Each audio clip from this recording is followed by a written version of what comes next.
Welcome to Low Key PD.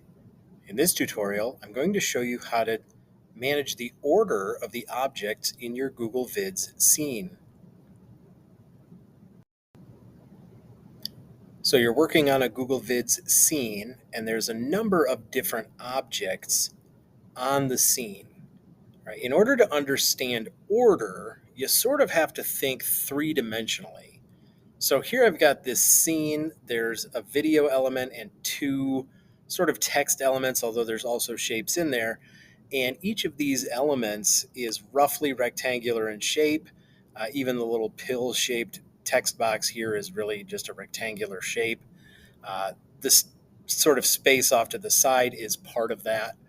And then notice this is also a similar one, but it is actually different.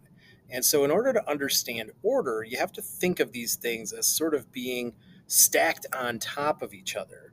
And typically what will happen is they're going to be stacked in reverse order of how they were input into the scene. So the first thing you add would be the lowest element in terms of order, and other elements may likely cover it up.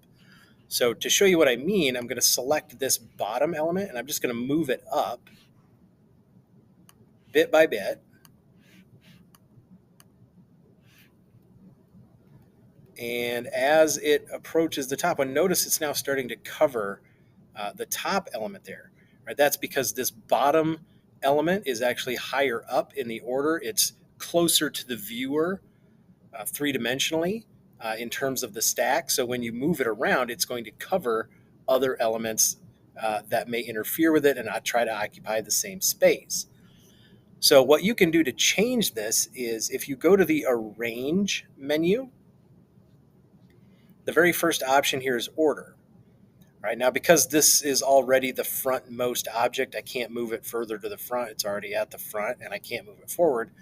But I can send it backward, and I can send it all the way to the back. In other words, make it the very lowest element in terms of order. Right? I can do the same thing with the other ones.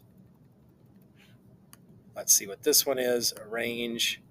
This one must be the middle element. I can move it to the front, bring it forward. If there's a number of different elements on the scene, I could send it backwards or send it straight to the back.